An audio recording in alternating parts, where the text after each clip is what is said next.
अस्सलाम वालेकुम। Start with the name of Allah. Topic आपका है, आज हम बात करेंगे glucagon. Introduction. Human glucagon is a hormone whose principal physiological activities to increase blood glucose level. आपके पास कहते हैं इस तरह का एक हार्मोन है जिसका काम क्या है कि ब्लड के अंदर जितने भी जो ग्लूकोज का जो लेवल होगा वो उसको बढ़ाएगा। This hormone is secreted by the alpha cells. इन्हें इस हार्मोन को कौन सिक्रेट करता है? आपके पास एक ख़ास किस्म के अल्फा सेल्स होते हैं of the islets of Langerhans of the pancreas, जो कि पेनक्रियाज के अंदर मौजूद होते हैं। एक ख़ास किस्म के सेल्स हैं आपके पास, इजलेट्स ऑफ लैंगरहैंस। ये सेल्स आपके पास क्या करते हैं? इस हार्मोन को सिक्रेट करते हैं, इसको बनाते हैं। Chemical nature, it is a linear polypeptide. ये आपके पास एक सीधा बिल्कुल पॉलीपेप्टाइड चेन की तरह बना हुआ है जिसके अंदर आपके पास 29 अमाइनो एसिड्स जो हैं मौजूद होते हैं। इफेक्ट्स ऑफ ग्लूकागोन, इनके क्या असरात हैं? सबसे पहले कार्बोहाइड्रेट मेटाबॉलिज्म में कहते हैं it increases blood glucose level. ये ब्लड के अंदर जितने भी जो ग्लूकोज लेवल होता है उसको बढ़ाता है। एज इफ हाइपरग्लाइसेमिक हार्मोन, जैसे कि हम कहते हैं हाइपरग्लाइसेमिक जो हार्मोन होता है वो जैसे काम करता है इन द फॉलोइंग वेव्स, मुख्तलिफ तरीक़ों से। इसमें कहते हैं सेकंड इसका ये है कि that it promotes glycogenolysis in the liver. ये क्या करता है? ग्लाइकोजिनोलाइसिस जो प्रोसेस है जिसमें हम यही बात करते हैं कि हम जब उस ग्लाइकोजन को दोबारा से हम उसको ग्लूकोज फॉर्म में कन्वर्ट कर दिया जाता है, जब उसकी ब्रेक डाउन की जाती है तो that process is called glycogenolysis. तो कहते हैं क्या करता है ये लिवर के अंदर उसको प्रमोट करता है, चलाता है। मतलब इस प्रोसेस के ज़रिए से हमें जब भी मतलब एक सिंगल सेल ऑफ ग्लूकोज की ज़रूरत पड़ती है, किस लिए? बॉडी के अंदर एनर्जी की प्रोडक्शन के लिए, तवानाई को पैदा करने के लिए। बाय एक्टिवेटिंग फॉस्फोरिलेट जो आपके पास हार्मोन है उसको एक्टिवेट करने की वजह से। सी इसमें कहते हैं कि इट प्रमोट्स ग्लूकोनियोजेनेसिस। ये ग्लूकोनियोजेनेसिस क्या है आपके पास? कहते हैं ये भी आपके पास क्या है, एक तरह का आपके पास मेटाबॉलिक प्रोसेसेस है जिसकी मदद से क्या होता है कि जितने भी जो ऑर्गेनिज्म होते हैं वो शुगर को प्रोड्यूस करते हैं, उसको बनाते हैं ग्लूकोज को। किस लिए? कैटाबॉलिक रिएक्शंस के लिए फ्रॉम नॉन कार्बोहाइड्रेट प्रिकर्सर्स। मतलब कहते हैं आपके पास जो ग्लूकोज है वो एक ओनली आपके पास एक एनर्जी सोर्स है, तवानाई का एक ऐसा ज़रिया है जिसे आपका ब्रेन जो है वो इस्तेमाल करता है। तो ये मुख्तलिफ हमारे पास कहते हैं जो प्रोसेस है इनको ये चलाने में मदद करता है। सेकंड बात इसकी प्रोटीन मेटाबॉलिज्म। कहते हैं इसमें ये फर्स्ट ऑफ ऑल ये क्या करता है that it promotes amino acid entry into hepatic cell. सबसे पहले ये जो अमाइनो एसिड जब एंटर होना होता है हेपेटिक सेल्स के अंदर, ये जो आपके पास मुख्तलिफ लिवर के जो सेल्स हैं उनके अंदर ये उसको प्रमोट करता चलाता है। Second it promotes gluconeogenesis from amino acids. ये क्या करता है? ग्लूकोनियोजेनेसिस का जो प्रोसेस है उसको चलाता है अमाइनो एसिड्स की मदद से। See it causes a negative N2 balance. ये क्या करता है? एक नेगेटिव N2 बैलेंस पैदा करता है and increases blood urea level. और ये ब्लड के अंदर जितने भी जो यूरिया की जो मकदार होती है उसको ये बढ़ा देता है। Third point fat metabolism. कहते हैं it mobilises fatty acids from adipose tissues. ये जितने भी जो फैटी एसिड्स होते हैं एडिपोज टिश्यूज़ के अंदर उनसे ये उनको मूवमेंट करवाता है by activating adipose cell lipase. आपके पास एक ख़ास किस्म का सेल होता है लाइपेस एडिपोज टिश्यूज़ के अंदर, उनको एक्टिवेट करने के साथ साथ। Second it inhabits storage of triglycerides in the liver. दूसरा ये क्या करता है कि जो टीजी है ट्राइग्लिसराइड्स है लिवर के अंदर उनकी स्टोरेज उनको रोक के रखने की जो तमाम प्रोसेस है उसको ये रोक देता है। It promotes utilization of free fatty acids from for energy. ये क्या करता है?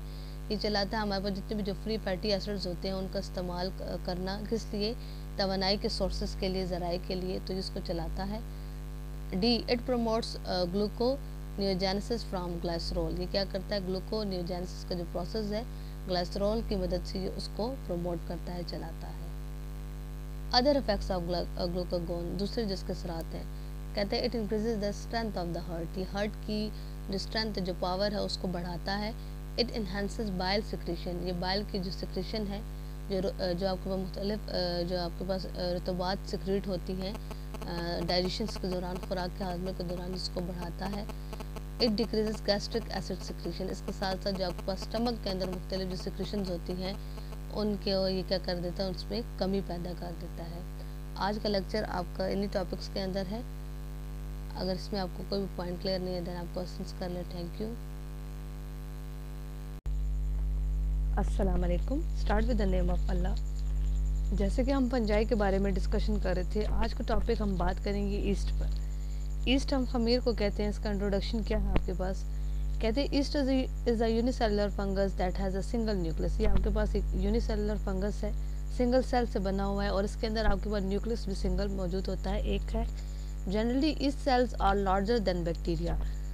अगर हम होल बात करते हैं इनकी, तो आपके पास जितने भी जो ईस्ट सेल्स होते हैं ये आपके पास बड़े होते हैं बैक्टीरिया से, वेरी कंसिडरेबली इन साइज में भी, and are commonly spherical to egg shaped. और ये आपके पास जैसे हम कहते हैं एग अंडे की शक्ल होती है, ये बिल्कुल आपको उस तरह के नज़र आते हैं। They have no flagella. इनके अंदर कोई भी किसी भी किस्म का फ्लैजिला मौजूद नहीं होता। फ्लैजिला अगर आप लोग को याद हो तो मैंने एक आपको बैक्टीरिया सेल का स्ट्रक्चर भी बताया था। उस बैक्टीरिया सेल की बिल्कुल लास्ट पर आपको एक टेल की तरह, दुम की तरह का स्ट्रक्चर नज़र आता है, जिसे हम फ्लैजिला कहते हैं, जो कि उसकी मूवमेंट, हरकत में मदद करता है। तो कहते हैं इसके अंदर किसी भी किस्म का कोई फ्लैजिला नहीं है, but do possesses most of the other eukaryotic organelles. लेकिन कहते हैं आपके पास मतलब हो सकता है कि इसके अंदर और ऐसे तमाम वो प्रोसेस, वो तमाम चीज़ें मौजूद हों, या वो उस तरीके से ये काम करेगा जितने हम और जितने भी जो यूकैरियोटिक ऑर्गेनेल्स होते हैं उनसे related. Size of yeast cell, एक ईस्ट सेल का साइज क्या है? कहते हैं the size of the yeast cell very greatly depending on the species. आपके पास जो ईस्ट सेल का जो साइज होता है वो उसका इन्हिसार मुख्तलिफ स्पीशीज़ के ऊपर होता है। टिपिकली मेयरिंग जिसकी हम पैमाइश करते हैं तो वो तकरीबन आपके पास 3 से लेकर 4 माइक्रोमीटर उनका डायमीटर होता है, थिकनेस चौड़ाई होती है उनकी इतनी। आल्दो अगरचा some yeast can reach over 40 micrometre, जबकि कुछ ऐसे ईस्ट भी आपके पास होते हैं जिनकी हमारे पास जो थिकनेस है, जो डायमीटर है उनकी, वो तकरीबन आपके पास 40 माइक्रोमीटर से भी ज़्यादा हो जाती है। अब हम यहाँ पर इसकी इम्पोर्टेंस की बात करेंगे कि आपके पास ईस्ट की इम्पोर्टेंस क्या है, अहमियत क्या है। फर्स्ट ऑफ ऑल हम बात करते हैं फर्मेंटेशन में। कहते हैं जो आपके पास फर्मेंटेशन ऐसा प्रोसेस है जिसको मतलब हम लोग मुख्तलिफ उन चीज़ों को जो खाने पीने की जो हम उनको इस्तेमाल करते हैं उनको मुख्तलिफ फॉर्म्स में हम कन्वर्ट करते हैं। जैसे कि आपके पास मतलब जो उनकी ओरिजिनल कंडीशन होती है उसको चेंज कर दिया जाता है। This ethanol is almost always produce by fermentation. जैसे कि हम इथेनॉल का इस्तेमाल करते हैं, ये आपके पास फर्मेंटेशन की मदद से बनता है। The metabolism of carbohydrates by certain species of yeast under anaerobic और लो ऑक्सीजन कंडीशंस। कहते हैं इसमें क्या होता है, आपके पास जितने भी जो कार्बोहाइड्रेट्स हैं, जैसे कि शुगर के जो मॉलिक्यूल्स हैं, इन कार्बोहाइड्रेट्स की जब भी मेटाबॉलिज्म होती है, मुख्तलिफ केमिकल रिएक्शंस इनके अंदर होना स्टार्ट होते हैं और इनको मुख्तलिफ क्या करते हैं, छोटे छोटे हिस्सों में इनको तकसीम करते हैं। तो ये आपके पास इन्हीं ईस्ट की कुछ स्पीशीज़ की वजह से होता है। और ये कंडीशन वहाँ पर कैसी रखी जाती है, लो ऑक्सीजन कंडीशन होती है, ऑक्सीजन की मकदार वहाँ पर कम होती है। हमारे पास कहते हैं जो बेवरेजेस हैं, कुछ ऐसे मशरूबात हैं जैसे कि such as bread and alcoholic drink है, ये आपके पास ये शराब नोशी के लिए जो हम अक्सर लिक्विड इस्तेमाल करते हैं उस तरह का है। आप फर्मेंटेड हनी एंड वाटर, आपके पास हनी, शहद और वाटर जिसे फर्मेंट किया जाता है उससे हम इसे तैयार करते हैं।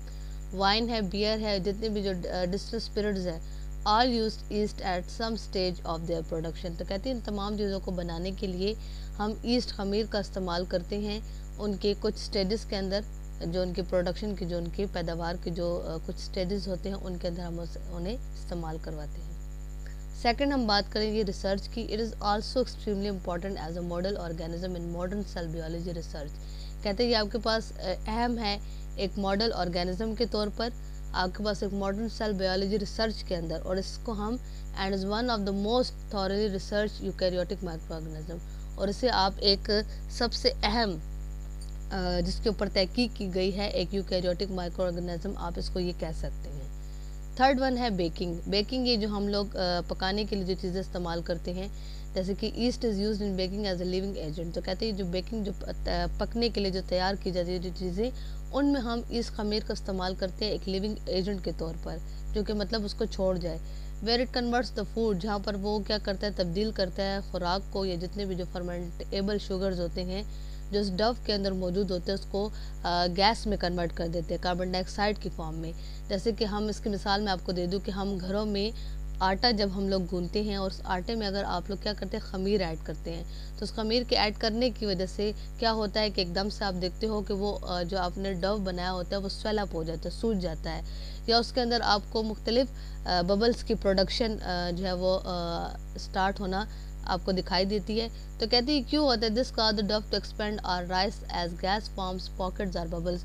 तो ये इसी वजह से होता है कि उसके अंदर वो जो हम खमीर ऐड करते हैं ना, तो वो उसके अंदर जो भी फर्मेंटेबल शुगर्स जो उसके अंदर मौजूद होते हैं, वो उस डव के अंदर उसको क्या करते हैं, उसको कन्वर्ट कर देते हैं गैस के फॉर्म में, कार्बन डाइऑक्साइड की फॉर्म में। इसी वजह से वो जो है वो डव जो होता है वो एक्सपेंड हो जाता है, फूल जाता है, फैल जाता है, और इसके साथ साथ उसके अंदर बबल्स फॉर्मेशन होना शुरू हो जाते हैं।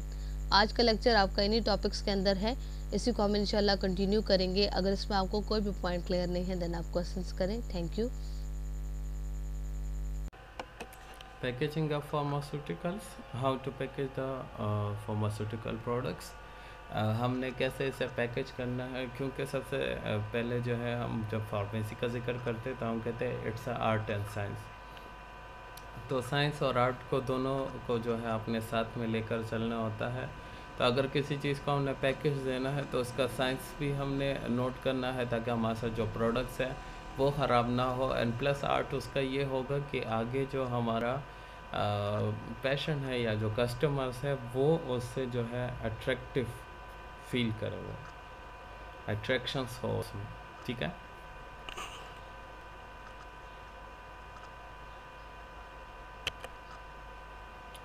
जैसे पैकेजिंग कहा जाता है, it's an art and as well as science in a preparation a product for transport, storage, display and use.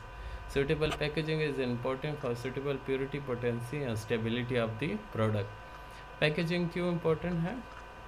सबसे पहले हमारे साथ art and as well as a science है। साइंस बेसिस पर अगर हम देखते हैं तो हमारे साथ क्या है, इसकी प्योरिटी, पोटेंसी और स्टेबिलिटी, और जो प्रोडक्ट्स हैं, जो हमारा ड्रग्स है, उसकी स्टेबिलिटी, उसकी पोटेंसी और उसकी प्योरिटी को मेंटेन रखने के लिए हम पैकेजिंग करते हैं। आर्ट लेवल पर जो देखा जाता है तो हम डिस्प्ले करते हैं लोगों के सामने, ठीक है। एंड प्लस एज सच जो है हमारे साथ जो है उसकी ट्रांसपोर्टेशन में और उसको स्टोर करने में, रखने में जो है हमारे साथ जो है वो मुफीद होना चाहिए।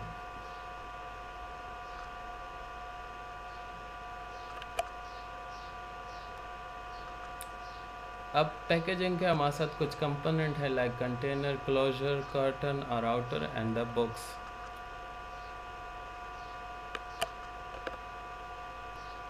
कंटेनर क्या होता है, and with the product is place, ठीक है। वो चीज़ जिसमें हम प्रोडक्ट को रखते हैं, मतलब ड्रग्स को रखते हैं, उसे हम कंटेनर कहते हैं।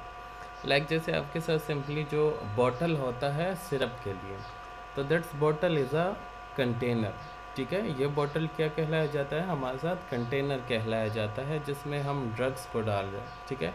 इसी तरह टैबलेट्स होती हैं, हम उसके लिए जो बॉटल्स यूज़ करते हैं, तो वो बोतल हमारे साथ क्या कहलाया जाता है, इट्स अ कंटेनर, जिसमें हम ड्रग प्रोडक्ट को प्लेस करते हैं, रखते हैं, तो उसे हम क्या कहते हैं, कंटेनर कहते हैं।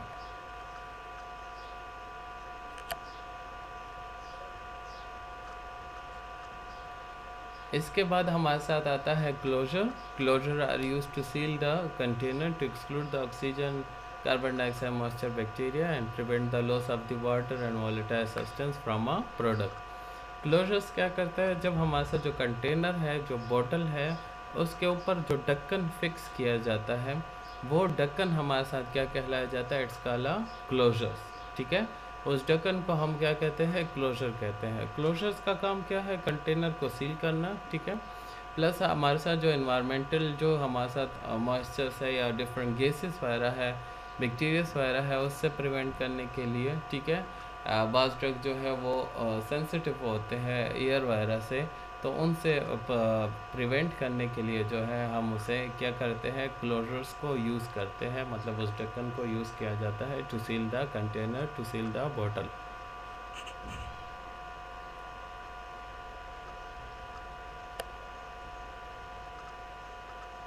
नेक्स्ट आपका कंपोनेंट क्या है, कार्टन और आउटर। सिंपल नेम से ज़ाहिर है हमारे साथ जो कार्टन बेस पर होता है, जो बड़ा डब्बा टाइप होता है जिसमें हम जो है मेडिसिन को या ड्रग प्रोडक्ट्स को जो है रखते हैं. So it's a secondary protection against the mechanical environmental hazard and also serve for display of the written information and plus उस पर इंफॉर्मेशन आपको दी होती है कि आपने कैसे रखना है, कहाँ इसे रखना है. ठीक है.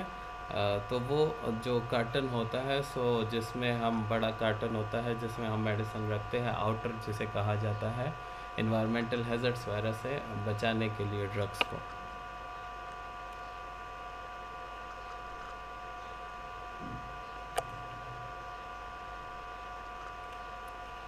फिर आपके साथ जो है एक बॉक्स भी आता है जिसमें हम multiple of the products are packed in a box to defence against. अस्सलाम वालेकुम. Start with the name of Allah. Topic हमारा हम बात करेंगे फंजाई एंड ईस्ट के बारे में. सबसे पहले इसका इंट्रोडक्शन क्या है. फंजाई, फंजाई सिंगुलर इसे हम फंगस कहते हैं, is a member of a large group of eukaryotic organism. ये आपके पास एक तरह का मेंबर है, हिस्सा है आपके पास जितने भी जो यूकैरियोटिक ऑर्गेनिज्म हैं उनका आपके पास. दैट इंक्लूड्स माइक्रो ऑर्गेनिज्म, जिनके अंदर आपके पास माइक्रो ऑर्गेनिजम्स आते हैं such as yeast and moulds. Yeast है जैसे खमीर की हम बात करते हैं, मोल्ड्स की बात करते हैं, as well as the more familiar mushrooms. ये आपके पास ज़्यादा से ज़्यादा जो मशरूम्स हम यूज़ करते हैं खाने के अंदर उनकी बात कर रहे हैं. Only about 200 of the 1000 of the species have been identified as human pathogens. कहते हैं आपके पास तकरीबन 200 जो आपके पास जितनी भी जो हज़ारों की तादाद में जो इसकी स्पीशीज़ है उसके अंदर तकरीबन 200 ऐसी स्पीशीज़ हैं जिन्हें हमने ह्यूमन पैथोजेंस के तौर पर आइडेंटिफाई की है. मतलब हमने ये इसके बारे में शिनाख्त की गई है कि ये आपके पास क्या हैं, इंसानों के अंदर बीमारी काज कर सकते हैं, बीमारी की वजह बन सकते हैं. And among this non pathogenic species fewer than a dozen are responsible for more than 90% of all human fungi infection. और कहते हैं उन्हीं में से आपके पास ये जो हैं उनमें से तकरीबन ऐसी जो पैथोजेनिक स्पीशीज़ हैं जो कि रिस्पॉन्सिबल हैं, ज़िम्मेदार हैं हमारे पास तकरीबन 90% जितने भी जो ह्यूमन फंजाई से रिलेटेड जो इन्फेक्शन होते हैं, जो बीमारियाँ होती हैं उसके अंदर. Some non pathogenic fungi have useful advantages for human beings that are listed below. कहते हैं कुछ इनमें हमारे पास ऐसे भी हैं जो कि हमें नुकसान नहीं पहुंचाते, जिनकी वजह से हमारी बॉडी के अंदर किसी भी किस्म की कोई बीमारी पैदा नहीं होती. तो उनके हमें कुछ एडवांटेजेस, कुछ हमें उनके जो हैं वो फ़ायदे भी हो सकते हैं. उनकी जो इस्तेमाल करने का जो उनके वो मुख्तलिफ तरीके हैं उनके बारे में हम बात करेंगे. Advantages and uses of fungi, इनके हमें क्या फ़ायदे हैं और किस लिए हम इनको इस्तेमाल करते हैं. कहते हैं the human use of fungi for food preparation and preservation and other purposes is extensive and has a long history. सबसे पहले जो इंसान इस फंजाई को इस्तेमाल करते हैं वो किस लिए, खुराक को तैयार करने के लिए, उसको प्रिजर्व करके रखने के लिए, उसको तहफ़्फ़ुज़ प्रोवाइड करते हैं ताकि आप उसे लंबे टाइम तक इस्तेमाल कर सकें, और इसके अलावा दूसरे मकासद के लिए ताकि, और उनके बारे में एक लंबी आपको जो है वो हिस्ट्री जो है वो उसके बारे में मौजूद है. Fungi are use extensively to produce industrial chemicals. कहते हैं इसे हम ज़्यादा इस्तेमाल करते हैं किस लिए, ताकि हमें जितने भी जो इंडस्ट्रीज़ के अंदर जो केमिकल्स हम इस्तेमाल करते हैं इंडस्ट्रियल बेसिस पे जिनको तैयार किया जाता है, like citric, gluconic, lactic and malic acids, और जितने भी जो इंडस्ट्रियल एंजाइम्स हैं जैसे कि लाइपेसिस, इनको हम जो है वो क्या कर सकें, प्रोड्यूस कर सकें, बना सकें. Mushroom farming and mushroom gathering are large industries in many countries. ये जो मशरूम्स हैं आपके पास, इनकी जो फार्मिंग्स होती हैं, मतलब इनके खेत बनाए जाते हैं और ये एक जगह पर ये जो इकट्ठे करके रखे जाते हैं, इनके बड़े बड़े कारखाने हैं आपके पास बहुत सारे ममालिक के अंदर. Certain mushrooms enjoy usage as therapeutics in folk medicine. कुछ ऐसे मशरूम्स भी हैं आपके पास जिन्हें हम इलाज के तौर पर भी इस्तेमाल करते हैं मुख्तलिफ अद्वियात के अंदर, such as traditional Chinese medicine. ये एक तरह की एक ऐसी मेडिसिन है जिसको हम इन मशरूम्स की मदद से तैयार करते हैं. Many species produce metabolites that are major sources of pharmacologically active drugs. कुछ ऐसी स्पीशीज़ भी आपके पास इसके अंदर जो कि मेटाबोलाइट्स पैदा करती हैं, जो कि हमारे पास मेन ज़रिया है किसका, फार्माकोलॉजिकली जितने भी जो एक्टिव ड्रग्स हैं जिन्हें हम तैयार करते हैं उसके अंदर. Baker's yeast or some unicellular fungus is used to make bread and other wheat-based products such as pizza, dough and dumplings. इसके अलावा ये जो बेकरी के अंदर जो खमीर का इस्तेमाल किया जाता है उसमें, और उसके अलावा जितने भी जो कुछ ऐसे यूनिसेलुलर फंगस हैं जिन्हें हम ब्रेड बनाने के लिए इस्तेमाल करते हैं, आपके पास गंदम की बेस पर जो जितने भी प्रोडक्ट्स हैं जैसे कि पिज़्ज़ा का डोव जो बनाते हैं वो, डम्पलिंग्स हैं आपके पास, ये जो खमीर वगैरह जो अब हम उसमें डालते हैं, जो आप लोग फ्लोर वगैरह इस्तेमाल करते हैं घरों के अंदर, तो ये उसको कहा जाता है. इन एग्रीकल्चर ज़राअत के अंदर फंजाई में भी useful if they actively compete for nutrients. Fungi हमारे पास इस्तेमाल शुद्ध मतलब कि इस्तेमाल हम उसे कर सकते हैं अगर ये आपके पास एक्टिवली कम्पीट करते हैं न्यूट्रेंट्स के तौर पर, मतलब जो ग़िज़ाई ज़रूरियात हमें चाहिए उनको ये पूरा करेगा। And space with pathogenic micro organisms, और इसके अलावा जितने भी जो ऐसे माइक्रो ऑर्गेनिजम्स हैं जो कि बीमारी की वजह बनते हैं उनसे ये दूर रखेगा। Several fundamental discoveries in biology were made by researchers using fungi as model organism। कुछ ऐसी भी आपके पास ऐसी भी डिस्कवरीज इजादात किए गए हैं बियोलॉजी के अंदर, रिसर्चर्स ने किया था जिन्होंने फंजाई को एक मॉडल ऑर्गेनिज्म के तौर पर इस्तेमाल किया था। इसी वजह से हम ये कहते हैं कि फंजाई जो है वो ग्रो करता है and sexually reproduce rapidly in the laboratory, और ये अपने आप को ज़्यादा से ज़्यादा अपनी पैदावार जो है वो बढ़ाता है जल्दी तेज़ी से लैब्स के अंदर। आज का टॉपिक आपका यहीं पर हम स्टॉप करते हैं। आज का जो लेक्चर है आपका, इसमें अगर कोई पॉइंट क्लियर नहीं है देन आप क्वेश्चंस करें। Thank you. जैसा कि हम फार्माकोग्नोसी में जो है एक्सट्रैक्शन प्रोसेस पढ़ रहे थे, तो थर्ड वन हमारे साथ एक्सट्रैक्शन प्रोसेस है मैसेरेशन। मैसेरेशन के बारे में हम पढ़ेंगे आज। In this method, drug is powder and cover up in the porous cloth, then it dip into menstruum for 2 to 14 days is required। Simply जो है वो आपको मैसेरेशन प्रोसेस बहुत ईजी है, इसमें कुछ ऐसा टफ नहीं है, ठीक है। सबसे पहले ये लाजमन आपको पता होना चाहिए। हमने क्या करना है कि इसमें जो है ड्रग को लेना है, उसे पाउडर में कन्वर्ट करना है और फिर उसे एक पोरस क्लॉथ में, मतलब जिसमें छोटे छोटे सुराख हो, ऐसे कपड़े में लेकर फिर उसे डिप करना है मेंस्ट्रुम में। मेंस्ट्रुम से मुराद है यहाँ पर लिक्विड एक्वस सोल्यूशन, जिसमें हम इसे डिप करेंगे, क्योंकि मोस्टली हम वाटर को एज अ मेंस्ट्रुम हम यूज़ करते हैं, ठीक है। 2 to 14 डेज़ के लिए 2 वीक्स तक जो है हमने उसे डिप करके रखना है और फिर आगे उस पर प्रोसेस करना है। अब इसका प्रोसीजर कैसे होगा मैसेरेशन का? सबसे पहले आपने जो है ड्रग्स को लेना है और उसे ट्रिचुरेट करना है। ट्रिचुरेट मतलब उसे फाइन पाउडर में कन्वर्ट करना है, ठीक है। अगर वो आपके साथ लार्ज पार्टिकल्स वगैरह साइज़ में है तो आप उसे फाइन पाउडर में जो है वो कन्वर्ट करेंगे बाय ट्रिचुरेशन प्रोसेस से, ठीक है। ट्रिचुरेशन प्रोसेस, ट्रिचुरेट करना, ग्राइंड करना, जैसे हम मोटर एंड पेस्टल लेते हैं और उसमें किसी चीज़ को हम ग्राइंड करके ट्रिचुरेट करते हैं, ठीक है। Cover up the drug in the porous cloth और पाउच, फिर उस फाइन पाउडर को जो है आपने लेना होता है और फिर उसे किसी मलमल टाइप के जो कपड़ा जिसमें छोटे छोटे सुराख होने चाहिए, पोरस टाइप क्लॉथ में आपने उसे पाउच टाइप जो है उसे बना लेना है, ठीक है। Select suitable menstruum. Suitable menstruum हम हर एक के लिए जो है वाटर यूज़ करते हैं। वाटर यूनिवर्सल सॉल्वेंट है और ये किसी के साथ जो किसी प्रोडक्ट के साथ, किसी ड्रग में किसी इंग्रेडिएंट के साथ जो है वो इजली से इंटरेक्शन शो नहीं करता है, बिकॉज इसका जो पीएच है हमारे साथ न्यूट्रल होता है वाटर का, इसी वजह से। After this the pouch containing drug suspend into menstruum for 2 to 14 days. आपने जो है जो पाउच टाइप जो आपने बनाया था पोरस क्लॉथ से, जिसमें आपके साथ जो है ड्रग था, उसको आपने इस मेंस्ट्रुम में मीन्स इस वाटर में आपने सस्पेंड कर देना है, ठीक है।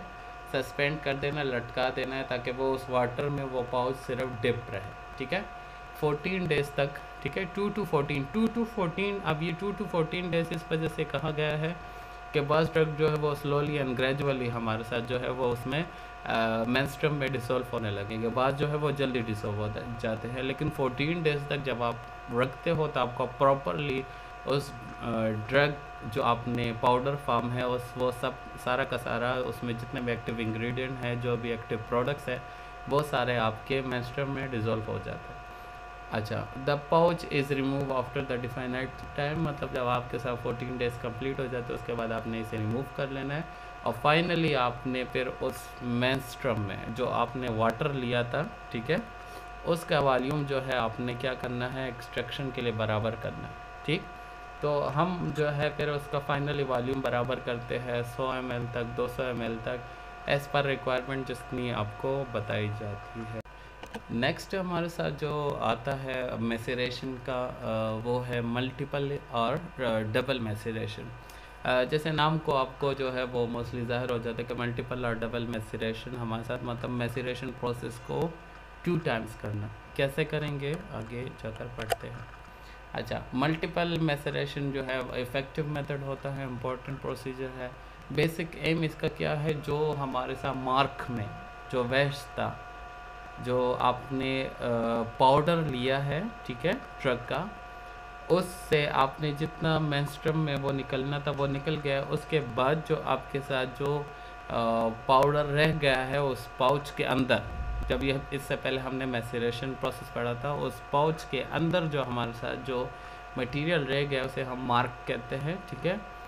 वो उस मार्क को फिर से मेंस्ट्रुम में डिप करना, और अगर उसमें कुछ ना कुछ फिर से रह गया है, मटेरियल रह गया, एपीआई रह गया, active pharmaceutical ingredient, API active pharmaceutical ingredient, वो उसके जो है वो और भी हम उससे रिमूव कर ले और टोटली उस मार्क से हमारे साथ जितने एपीआई है वो हमें मिल जाए।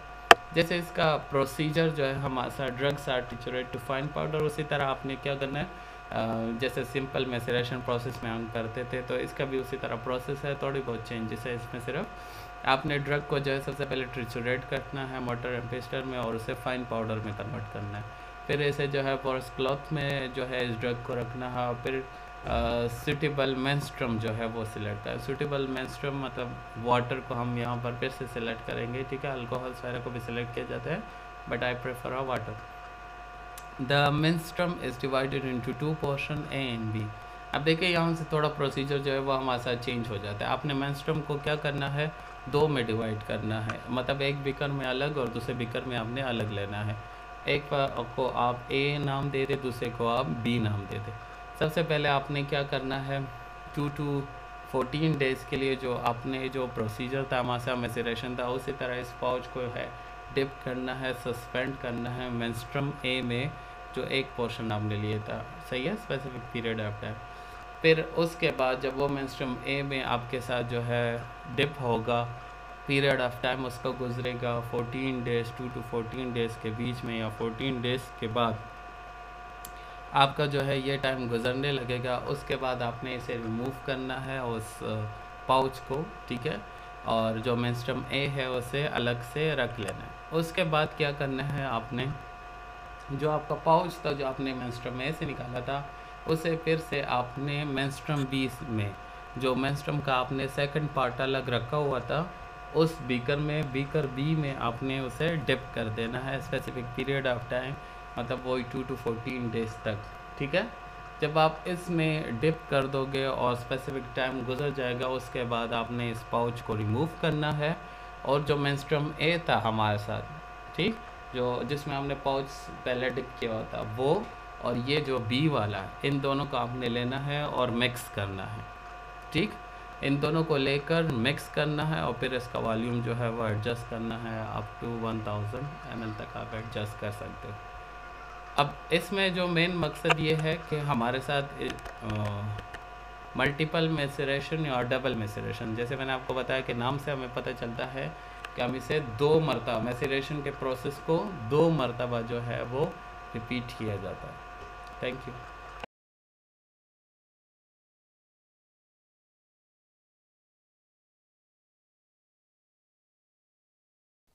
अस्सलाम वालेकुम। Start with the name of Allah. आज जो हम टॉपिक डिस्कस करने वाले हैं, लास्ट टाइम में कल हम डिस्कस कर रहे थे बेसिक बैक्टीरिया सेल स्ट्रक्चर के बारे में, तो उसी को आगे कंटिन्यू करते हैं। कुछ जो कंपोनेंट्स हमारे पास रह गए थे, नेक्स्ट हम बात करते हैं साइटोप्लाज्म के ऊपर। कहते हैं साइटोप्लाज्म के बारे में क्या कह रही है, कहते हैं inside the cell membrane is the cytoplasm. Cell membrane के अंदर का जितना भी आपके पास जो हिस्सा आता है उसे हम साइटोप्लाज्म कहते हैं। ये आपके पास कहता है इट इज़ सेमी ट्रांसपेरेंट, ये सेमी ट्रांसपेरेंट है। और इसके अलावा इसके बारे में ये बात करें कि सेमी फ्लूइड है, मतलब इसका मतलब ये ट्रांसपेरेंट का मतलब ये है कि ये आपको मतलब बज़ाहिर जो है वो कुछ कुछ नज़र आने वाला हिस्सा है। और इसके अलावा सेमी फ्लूइड का मतलब ये है कि ये कंप्लीट आपके पास फ्लूइड लिक्विड फॉर्म में नहीं होता है, जेली की तरह ही होता है। कुछ हिस्सा इसका मतलब आपको लिक्विड फॉर्म में नज़र आएगा और कुछ सॉलिड फॉर्म में होगा, तो उसे हम सेमी फ्लूइड कहते हैं। इसके बारे में ये बात कर रहे हैं। और इसमें इसके बारे में ये भी कहते हैं कि इसके अंदर इट कंटेन्स प्रोटीन्स होते हैं, कार्बोहाइड्रेट्स होते हैं, लिपिड्स होते हैं, राइबोसोम्स होती हैं, न्यूक्लिक एसिड्स होते हैं, साल्ट्स होते हैं, और बहुत सारे इनऑर्गेनिक आयंस होते हैं, जो कि ये तमाम डिज़ोल्व होते हैं किसके अंदर, वाटर के अंदर। और ये तमाम चीज़ें इसके अंदर मौजूद होती हैं आपके पास। इसके बाद नेक्स्ट पॉइंट की तरफ हम लोग जाते हैं, नंबर 5, न्यूक्लाइड के बारे में बात कर रहे हैं, न्यूक्लियस के बारे में, न्यूक्लियस लाइक। मतलब कि न्यूक्लियस की तरह का ये होगा। कहते हैं ये आपके पास it is a region of cytoplasm, ये साइटोप्लाज्म का वो हिस्सा है जहाँ पर हम कहते हैं chromosomal DNA is located, chromosomal DNA वहाँ पर मौजूद होते हैं। It is not a membrane bound nucleus, ये आपके पास एक कंप्लीट न्यूक्लियस का स्ट्रक्चर नहीं है जिसके इर्द गिर्द आपको एक मेम्ब्रेन, एक तय जो है वो उसके इर्द गिर्द बनी हुई नज़र आएगी। ये कंप्लीट न्यूक्लियस नहीं है, but simply an area of cytoplasm. आप इसे सिंपली, आप इसे आसान लफ्ज़ों में कह सकते हो कि ये हमारे पास साइटोप्लाज्म का वो हिस्सा है where the strands of DNA are found, जहाँ पर हम कहते हैं कि डीएनए का कुछ ना कुछ हिस्सा वहाँ पर मौजूद होता है। आप इसे कंप्लीट न्यूक्लियस नहीं कह सकते, बस न्यूक्लियस का कुछ एक मामूली सा ये हिस्सा है। नेक्स्ट हम बात करते हैं 6 प्लाज्मिड्स के बारे में। कहते हैं they are extra chromosomal rings of DNA, ये क्रोमोसोम एक एक्स्ट्रा पार्ट होता है क्रोमोसोमल रिंग्स का, मतलब इसके अंदर डीएनए भी मौजूद होता है। Although they contain few genes, कहते हैं इसके अंदर कुछ जीन्स मौजूद होते हैं जो कि बैक्टीरिया की ग्रोथ के लिए, उसके नशोनुमा के लिए ज़रूरी नहीं है। लेकिन प्लाज्मिड्स के बारे में ये बात है, कहते हैं ये बड़े सिग्निफिकेंट है, बड़े ज़रूरी होते हैं। क्यों? क्योंकि इनके अंदर कुछ ऐसे जीन्स होते हैं जो कि हमारे पास काम करते हैं ड्रग रेजिस्टेंस के लिए। मतलब ड्रग रेजिस्टेंस क्या है कि जब हमारे पास किसी भी मेडिकेशन के जो उसके जो असरात होते हैं उसके इफेक्टिवनेस को कम कर दिया जाए, रिडक्शन उनकी की जाए, दैट इज़ कॉल्ड रेजिस्टेंस। तो कहता है मतलब ये उसके इफेक्ट को कम करने में, मेडिसिन के इफेक्ट को कम करने में ये हमारे पर मदद करता है। इसी वजह से इसके बारे में ये भी कहते हैं कि इसकी इसी सलाहियत की वजह से, चूँकि इसके अंदर ये जो जीन्स मौजूद हैं और ये हमारे पास ड्रग रेजिस्टेंस शो कर रहा है, तो कहते हैं इसी वजह से हम कहते हैं they are often called R factors, R stands for resistance, और ये बड़े इंपॉर्टेंट होते हैं जेनेटिक इंजीनियरिंग के अंदर। सिंपली इसके बारे में मैं ये कह दूं कि plasmid is a small DNA molecule within a cell, एक स्मॉल छोटा सा डीएनए का मॉलिक्यूल है, हिस्सा है जो कि सेल के अंदर मौजूद होता है। That is physically separated from chromosomal DNA, जो कि ओरिजिनल जो क्रोमोसोमल डीएनए होता है उससे कहते हैं ये बनावट के लिहाज से ये बहुत अलग है। एंड कैन रिप्लिकेट इंडिपेंडेंटली, और ये याद रखें कि ये हमेशा ये जो प्लाज्मिड है ये अपनी रेप्लिकेशन, अपनी जैसे दूसरे जो कॉपीज़ बनाते हैं या अपने जैसे जो दूसरे किस्म के जो स्ट्रक्चर बनाते हैं, तो हमेशा ये काम रेप्लिकेशन वाला ये खुद ही करता है, इंडिपेंडेंटली है, ये दूसरे पर डिपेंड नहीं करता किसी भी सेल पर। नंबर 7 पॉइंट ये है कि हम बात करते हैं राइबोसोम्स के बारे में। राइबोसोम्स कहते हैं कि this are the bodies of RNA and protein, RNA से बनी है, प्रोटीन से बनी है, और इसके अलावा इनका कनेक्शन किसके साथ है, इनका ताल्लुक़ है हमारे पास with the synthesis of protein, protein को बनाने का जितना भी अमल होता है वो आपके पास राइबोसोम्स उसके लिए रिस्पॉन्सिबल है। नेक्स्ट आगे बात करते हैं नंबर 8 फ्लैजुला। फ्लैजुला के बारे में ये बात थी कि मैंने आपको डायग्राम में भी इसके बारे में ये बताया था, वो टेल की तरह का जो स्ट्रक्चर है कि ये बैक्टीरिया को इस काबिल बनाता है कि वो एबिलिटी उसकी, मतलब उसको उसके अंदर ये सलाहियत पैदा करता है कि ताकि वो क्या करे, अपनी हरकत को एक्टिवली कर सके, जल्द से जल्द, मतलब कि अपनी हरकत को आसानी से कर सके, मूवमेंट जो वो करना चाहता है वो आसानी से कर सकता है। उसके बाद बात करते हैं द फ्लैजुला। फ्लैजुलस को हम सिंगुलर फ्लैजुलम कहते हैं, are made up of a class of linear P, और आपके पास ये किससे बना हुआ है, ये आपके पास प्रोटीन फ्लैजिलियन से बना होता है। लीनियर पी से मुराद ये प्रोटीन की बात करें यहाँ पर, और ये प्रोटीन जिस प्रोटीन से बनता है उसे हम फ्लैजिलिन प्रोटीन कहते हैं। इसके बारे में ये भी बात है कि ये आपके पास लॉन्ग एंड थिन अपेंडेजेस होते हैं।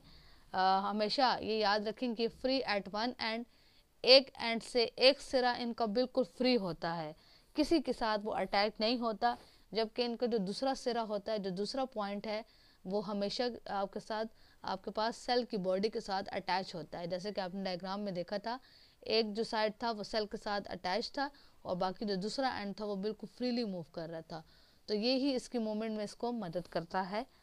उसके बाद हम बात करते हैं नेक्स्ट नंबर 9 पेलाई की। आपके पास इसके बारे में कहते हैं दिस और shorter and thinner than flagella, ये आपके पास फ्लैजुला से छोटा और पतला होता है, और इसका फंक्शन है as attachment organs that promote specific cell to cell contact, और ये क्या करता है, ये ऑर्गन्स को अटैच करने में मदद करता है, जो कि मतलब एक ख़ास एक सलाहियत है कि एक सेल का दूसरे सेल के साथ क्या उसको हम कनेक्शन के तौर पर किस तरीके से कंटैक्ट में ला रहे हैं, तो ये उसमें मदद करेगा। मतलब कि इसका मतलब ये है कि आपके पास कहते हैं कि ये अटैचमेंट जो हो सकती है, हम जो सेल्स को एक दूसरे के साथ अटैच भी कर रहे हैं, तो ये अटैचमेंट हमेशा होगी आपके पास एक बैक्टीरिया सेल के दरमियान और एक आपके पास होगी होस्ट सेल के।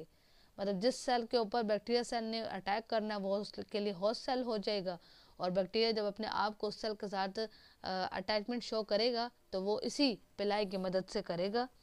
और between one bacterial cell and another, या फिर हो सकता है कि आप दो सेम बैक्टीरियल सेल्स को एक दूसरे के साथ कनेक्ट करना चाहते हैं।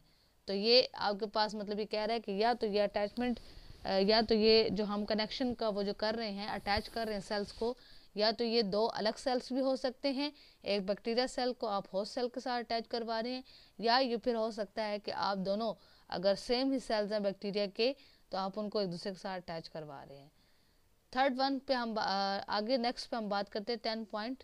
आपके पास आता है इंक्लूजन बॉडीज़ के बारे में बात कर रहे हैं। इंक्लूजन बॉडीज़ के बारे में कहते हैं they are globules of starch, glycogen और lipids in the cytoplasm are called inclusion bodies.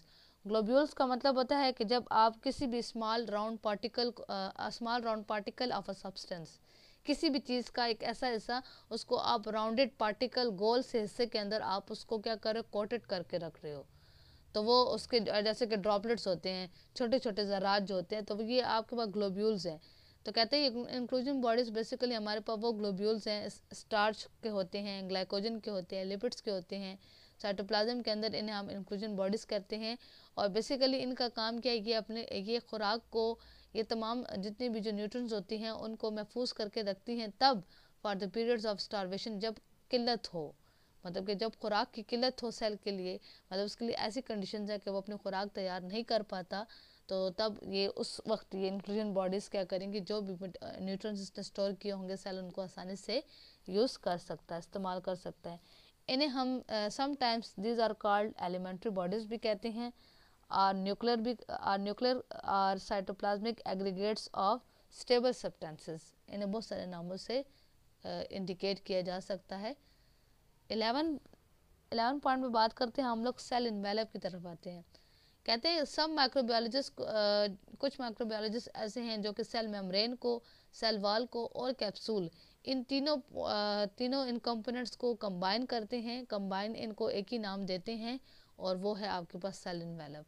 मतलब वो ये कहते हैं कि आपके पास जो सेल है और उसके बाद जो सेल मेम्ब्रेन है आपके पास,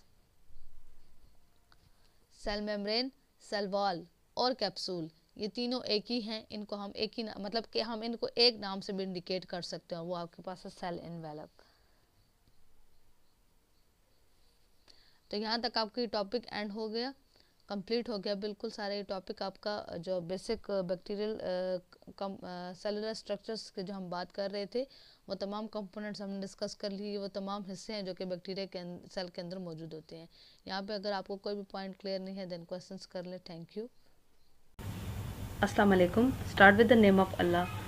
आज जो हमारा टॉपिक है, हम बात करेंगे इलेक्ट्रोकार्डियोग्राफी, ECG के बारे में हम बात करते हैं। Electrocardiography is the technique of recording the electrical activity of the heart. कहते हैं आपके पास एक ऐसी टेक्निक है जिसमें हम मतलब जितनी भी जो हार्ट से रिलेटेड जो आपके पास इलेक्ट्रिकल एक्टिविटी होती है, मतलब जो आपके पास जैसे कि इलेक्ट्रिकल सिग्नल्स जो मतलब उसके ज़रिए से बताया जाता है कि आया आपका दिल जो है वो किस तरीके से काम कर रहा है, उसमें वो उन इलेक्ट्रिकल वेव्स की मदद से आपके पास मुख्तलिफ वेव्स होती हैं, उन वेव्स की मदद से हम ये मालूम कर सकते हैं कि आया आपका दिल जो है वो किस तरीके से काम कर रहा है। The recording itself is called an electrocardiography. ये जो रिकॉर्डिंग हम करते हैं इसे हम इलेक्ट्रोकार्डियोग्राफी कहते हैं। The first ECG machine was designed by Einthoven. जो सबसे पहले इस ECG मशीन का जिन्होंने आपके पास जो उनको बनाया था वो कौन थे, उनका नाम था हमारे पास Einthoven. Normal ECG is composed of एक जो आपके पास एक नॉर्मल ECG होती है उसमें मुख्तलिफ आपके पास जो वेव्स वो जो आपको नज़र आ रही होती हैं, नेक्स्ट आगे मैं आपको वो इमेज भी बता दूंगी, वो डायग्राम उसमें अब आपको समझ आ जाएगी। वो मुख्तलिफ उन वेव्स को नाम दिए जाते हैं। एक इसमें आपके पास आती है P वेव, एक को हम QRS कॉम्प्लेक्स कहते हैं, एक को हम T वेव कहते हैं। The QRS complex is often 3 separate waves. फिर कहते हैं ये जो QRS की जो बात कर रहे हैं ना, कहता है इस कॉम्प्लेक्स का मतलब है ये मतलब एक तरह का एक पेचीदा मजमुआ ये बना हुआ है आपके पास। तो कहते हैं इसके अंदर भी आगे आपको 3 तरह की मुख्तलिफ वेव्स नज़र आएंगी, एक Q होती है, एक R होती है और एक S होती है। ये इन वेव्स को नाम दिया जाता है। कहते हैं the normal ECG tracing shows deflections और वेव्स एंड आइसोइलेक्ट्रिक सेगमेंट्स। जो एक नॉर्मल ईसीजी होती है वो हमारे पास बेसिकली कुछ जो डिफ्लेक्शंस का मतलब होता है मोड़, कुछ जो आपके पास जो आपको कोई जो रास्ता नज़र आता है वो बता रहे हैं, वेव्स की फॉर्म में, एंड आइसोइलेक्ट्रिक सेगमेंट्स होते हैं, मतलब उसमें आपको कुछ जो है वो मुख्तलिफ जो इन इलेक्ट्रिक सेगमेंट्स की मदद से बताते हैं हम लोग। मतलब कि जैसे पहले एक सेगमेंट कंप्लीट होता है, एक हिस्सा, फिर उसके बाद दूसरा हिस्सा, तीसरा हिस्सा, इस तरीके से। द वेव्स डिफ्लेक्शंस में भी पॉजिटिव और नेगेटिव। अब ये जो मोड़, ये जो वेव्स, जो लहरें आपको उसमें नज़र आ रही हैं, कहते हैं या तो ये पॉजिटिव होंगी या नेगेटिव होंगी, अबव और below the zero line respectively. या तो ये जीरो लाइन जो एक मार्जिन लाइन उसमें शो करते हैं ना, बिल्कुल जो स्ट्रेट होती है, या तो ये कहते हैं उस लाइन से या ऊपर की जानिब होंगी या उस लाइन से नीचे की जानिब होंगी। When depolarization moves towards positive electrode and electrode downward deflections recorded। कहते हैं जब आपके पास डिपोलराइजेशन जो है वो उसकी मूवमेंट होती है, हरकत आती है पॉजिटिव इलेक्ट्रोड की तरफ, जब वो हरकत करती है पॉजिटिव साइन की तरफ। ये अब आपके पास डिपोलराइजेशन क्या है, ये हम कहते हैं कि ये एक तरह का एक ऐसा चेंज है, डिपोलराइजेशन एक ऐसी तब्दीली है विद इन अ सेल, एक सेल के अंदर, ड्यूरिंग विच जिसके हम बात करते हैं कि जब आपके पास उस दौरानिया में जो सेल है, it undergoes a shift in electric charge. Cell के अंदर जो इलेक्ट्रिक चार्ज होते हैं ना, पॉजिटिव नेगेटिव, उनके अंदर एक शिफ्ट आती है, तब्दीली आना शुरू हो जाती है। Distribution resulting in less negative charge inside the cell. मतलब उसमें ये होता है कि जब चार्ज की डिस्ट्रीब्यूशन होती है सेल के अंदर, तो उसके अंदर जो अंदरूनी जो उसका अपना जो नेगेटिव चार्ज होता है वो कम रह जाता है। मतलब जो चार्ज की जो डिस्ट्रीब्यूशन हो रही होती है सेल्स के अंदर, ये हम उनकी बात करें, डिपोलराइजेशन उन्हें कहा जाता है। तो कहते हैं जब भी जो डिपोलराइजेशन जब अपनी मूवमेंट करती है पॉजिटिव इलेक्ट्रोड की तरफ, and electrode downward deflection recorded, तो फिर उस वक्त आपके पास जो डिफ्लेक्शन, जो मोड्स उसके अंदर नजर आएंगी, वो उसकी डायरेक्शन होगी डाउनवर्ड, नीचे की जानिब। The record shows depolarization followed by repolarization of different regions of the heart. अब ये जो रिकॉर्ड आपको नजर आता है, इसमें कहते हैं इसमें वो डिपोलराइजेशन का भी अमल शो करता है, और इसी को फिर रिपोलराइजेशन भी आपके पास जो है उसको फॉलो करता है, जो कि मुख्तलिफ हार्ट के जितने भी जो मुख्तलिफ हिस्से हैं उनकी बात कर रहे हैं वहाँ पर। The ECG can be divided into 3 types of recordings. ECG के अंदर 3 टाइप की रिकॉर्डिंग्स होती हैं, विच कंसिस्ट ऑफ कॉम्प्लेक्सेस और वेव्स, जिसके अंदर हम कहते हैं मुख्तलिफ आपके पास पेचीदा मराइल हैं उसके अंदर, और कुछ आपको उसके अंदर वेव्स, लहरें नजर आएंगी, इंटरवल्स हैं उसमें, एंड सेगमेंट्स हैं आपके पास, और कुछ उसके अंदर आपके पास जो है वो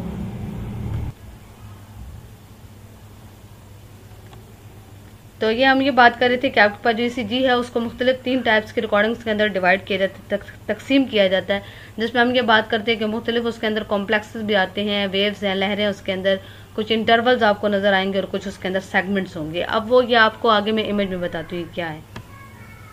P वेव कहते हैं this is caused by electrical potentials generated as the arterial depolarise prior to contraction. कहते हैं तब होता है जब आपके पास जो इलेक्ट्रिकल पोटेंशियल्स, जो तब्दीलियां आती हैं, जब वो किस वजह से होता है कि जब आपके पास आर्टरी से रिलेटेड जितनी भी जो डिपोलराइजेशन का जो अमल है, वो तकरीबन उसका जितना भी जो हिस्सा है आर्टरीज का, जब वो कंट्रैक्शंस वहाँ पर बनना शुरू हो जाए, वो सुकड़ जाती हैं तब, which means the P wave shows atrial depolarization. फिर इसका ये मतलब होता है कि जो P वेव जो है, ये वाली जो लहर है आपके पास, ये सारा हमारे पास वो शो करेगा कि आर्टरी से रिलेटेड जितना भी जो डिपोलराइजेशन का जो अमल हुआ है, जो चार्ज डिस्ट्रीब्यूशन की जो बात कर रहे हैं, वो ये फिर उसको शो करेगा। ड्यूरेशन इसका दौरानिया कितना होता है, 0.1 सेकेंड, इतना ये टाइम लेते हैं या उससे भी कम होता है। एम्पलीट्यूड इसका कितना है, 2 मिलीमीटर है, या उससे कम होगा, या आप हम कह सकते हैं कम हो सकता है। वोल्टेज कितनी है इसकी, 0.1 से लेकर 0.3 मिली वोल्ट है ये आपके पास। तो ये हम उसकी बात करें P वेव की। अभी अब ये देखिए डायग्राम में ये आपको बता रही है, ये एक सारा आपके पास एक सेगमेंट होता है एक ECG का, जिसमें हम बताते हैं ये वो आपके पास वेव्स हैं, जिनमें आपने देखा है कि एक साइड पे वो स्ट्रेट हो जाती है, फिर अप एंड डाउन्स भी इनके अंदर मौजूद है। ये वो P वेव होती है आपके पास। PR सेगमेंट ये वाला होता है, QRS कॉम्प्लेक्स ये वाला है आपके पास, ये आपके पास R वाली वेव होती है। ये आपके पास ST सेगमेंट है, ये वाली T वेव होती है। PR इंटरवल, ये आपके पास इंटरवल है, ये यहाँ से लेकर यहाँ तक का जो हिस्सा होता है, और यहाँ से लेकर आपके पास ये जो ब्लू लाइन में आपको शो कर रहा है, और इस हिस्से को हम QT इंटरवल कहते हैं। अब ये एक आपको सेगमेंट दिखाया गया, एक पूरा हिस्सा एक ईसीजी का। फिर इसी तरीके से आप इससे आगे कंटिन्यू करते जाते हैं ना, मतलब हम तो आपने पूरी ईसीजी की रिपोर्ट्स देखी होंगी, उनमें आपको इस तरीके से वो नज़र आता है। तो बेसिकली ये हमारे पास वाइब्रेशन शो करते हैं ना, वाइब्रेशंस के ज़रिए से हम ये बताते हैं कि आया आपका हार्ट जो है वो उसकी एक्टिविटी कैसी है, वो कैसा काम कर रहा है, दिल की जो धड़कन है वो ठीक है या नहीं है, कोई प्रॉब्लम्स हैं तो वो आपको कैसे शो होंगी, ये इसके बारे में हम सारी बात कर रहे हैं। आपका जो आज का लेक्चर है वो उसी टॉपिक में है, इसको हम आगे इंशाल्लाह भी कंटिन्यू करेंगे, लेकिन आज के लिए आपके पास इतना ही है। अगर आपको कोई भी पॉइंट क्लियर नहीं है देन आप क्वेश्चंस कर लें। Thank you. Dryness of mouth, mouth को ड्राई करते हैं वो कौन सा प्लांट इंक्लूड है हमारे साथ? प्लांट्स नेम है हमारे साथ दतूरा स्ट्रामोनियम, और सेकंड वन जो है एट्रोपा बेलाडोना, ठीक है, बोटेनिकल नेम्स हैं प्लांट्स के। इसके अलावा इनकी फैमिली कौन सी है इन प्लांट की? So that's Solanaceae. हैबिटेट कहाँ पे पाए जाते हैं? मरी, हजारा, मालसेरा एंड चित्राल, ठीक है।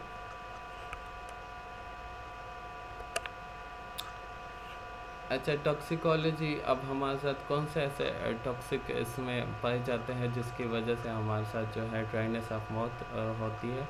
तो इसमें जो है हायोसिन, हायोसाइमिन जो है वो हमारे साथ दतूरा में पाया जाता है, and the atropine in Atropa belladonna में पाया जाता है, ठीक है। सिम्टम्स क्या आएंगे आपके साथ? जो है ड्राइनेस ऑफ माउथ, आपका माउथ जो है वो लेवल जो है हमारे साथ सूखने लगता है।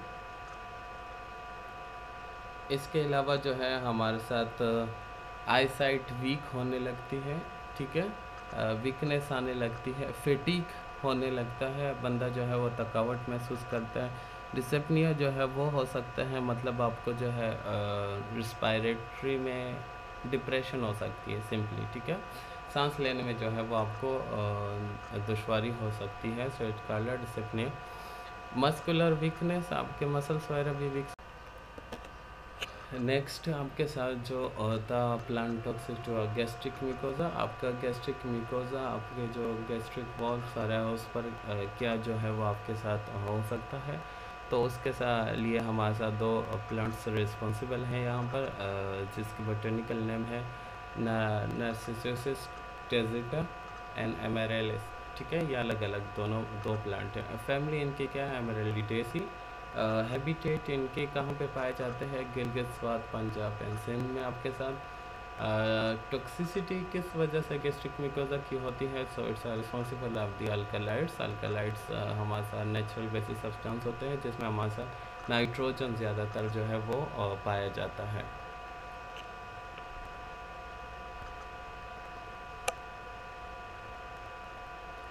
अच्छा, सिम्टम्स आपके साथ क्या ज़ाहिर होंगे? इन्फ्लेमेशंस होंगी, बर्निंग होगी आपके स्टमक्स में, गैस्ट्राइटिस होगा, मतलब वो इन्फ्लेमेशंस हो रही है आपके साथ स्टमक लेवल पर। इसके अलावा जो है सलाइवेशन इंक्रीज होती है, और साथ साथ में स्टमक पेन की वजह से जो है वो आपको हेडेक भी हो सकता है।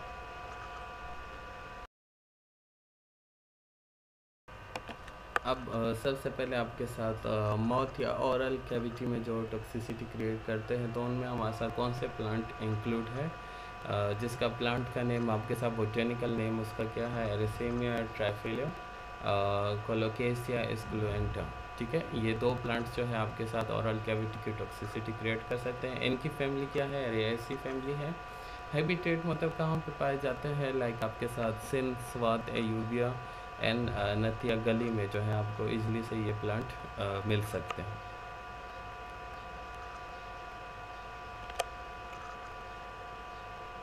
अच्छा, अब इस प्लांट में जो हमारे साथ टॉक्सिकोलॉजी मीन्स हमारे साथ जो इसमें टॉक्सिक मटेरियल है जिसकी वजह से हमारे साथ ऑरल कैविटी पर इफ़ेक्ट होता है, टॉक्सिक इफ़ेक्ट होता है, तो उसके लिए हमारे साथ क्या रिस्पॉन्सिबल है? कैल्शियम ऑक्सीलेट इसमें पाया जाता है, उसकी वजह से हमारे साथ टॉक्सिसिटी क्रिएट होती है ऑरल कैविटी पर। सिम्टम्स आपके साथ क्या ज़ाहिर हो गया? अगर आप इसे लेंगे, इंटेंस बर्निंग, ज़्यादा जो है आपको बर्निंग जो है वो फील हो सकती है, ब्लिस्टर ऑन टंग, मुंह पर, ज़ुबान पर जो है चाले आ सकते हैं, माउथलेस सेंसेशन, आपका माउथ जो है वो सेंसेशन फील नहीं करेगा, मतलब लाइक जैसे जम जाता है, ठीक है।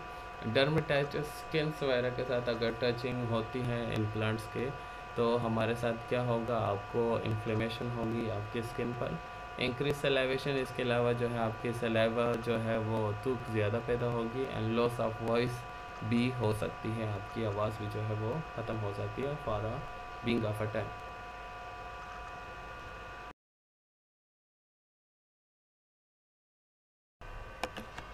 पॉइजनस प्लांट आपका जो है फार्माकोग्नोसी में, ठीक है। पॉइजनस प्लांट क्या है, तो इसके बारे में हम पढ़ेंगे। तो पॉइजनस प्लांट्स में आपके साथ जब भी प्लांट्स के बारे में पढ़ते हैं तो हमारे साथ कुछ 4-5 चीज़ें जो है वो हमेशा इसमें आती है। एक तो आपको प्लांट का नाम आता है, ठीक है, इसमें। सेकंड वन, आपको प्लांट की कौन सी फैमिली है उसके बारे में जो है आपको सिर्फ पता होना चाहिए।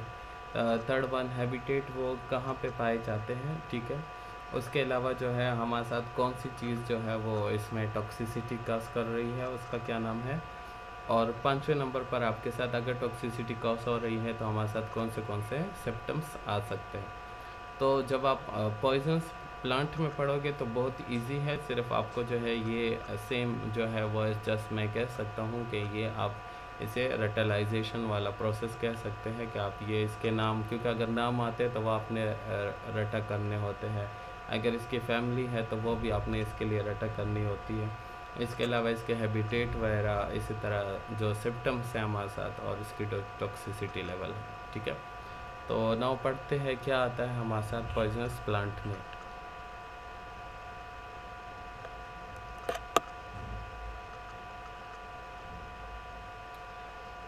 जैसे नाम से आपको जाहिर है पॉइजनस, ठीक है, तो मीन्स पॉइजन कंटेनिंग है, टॉक्सिक है। तो plant have the ability to produce some harmful and long term effect on human body as a poisonous plant. ऐसे प्लांट्स जो हमारे साथ हार्मफुल इफेक्ट आपके बॉडी में प्रोड्यूस करते हैं या लॉन्ग टर्म के लिए आपके बॉडी में जो है वो रह के आपके साथ कोई भी टॉक्सिसिटी आपके या सिम्टम्स जाहिर कर सकते हैं, so that's a called a poisonous plant. आपके साथ कहाँ पे अवेलेबल होंगे, आपके साथ ग्राउंड एरिया ऑफ पाकिस्तान या northern area of the Pakistan में जो है आपके साथ पॉइजनस प्लांट अवेलेबल होते हैं।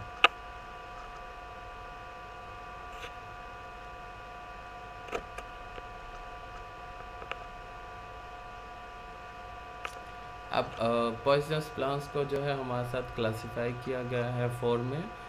One is the GIT toxicity Kasing plant, ठीक है, हमारे साथ जो है ऐसे प्लांट है जो कि आपके GIT लेवल को टॉक्सिक बनाते हैं। सेकंड वन जो है आपका CNS, आपका जो सेंट्रल नर्वस सिस्टम है उस पर इफ़ेक्ट करता है। थर्ड वन जो है आपका CVS, आपके कार्डियोवास्कुलर, आपके हार्ट पर जो है वो इफ़ेक्ट करता है। एंड साइनोजेनेटिक टाइप के जो प्लांट्स हैं, ये आपका जो है 4 में हमने इसे क्लासिफाई किया। 1 बाय 1 हम इसे आगे जाकर पढ़ते हैं कि इसमें क्या क्या आता है।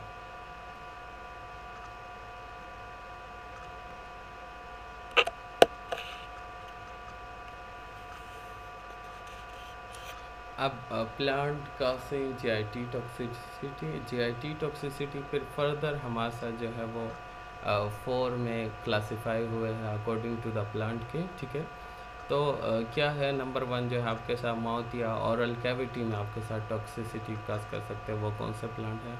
गैस्ट्रिक म्यूकोसा में आपके साथ कौन से प्लांट जो है वो टॉक्सिसिटी काज करते हैं। तो कौन से प्लांट जो है वो आपके ड्राइनेस। अस्सलाम वालेकुम। Start with the name of Allah. जैसे कि हम आज आपकी माइक्रोबायोलॉजी की क्लास है, हमने इसमें डिस्कस करे थे हम लोग प्रोकैरियोटिक एंड यूकैरियोटिक सेल के बारे में।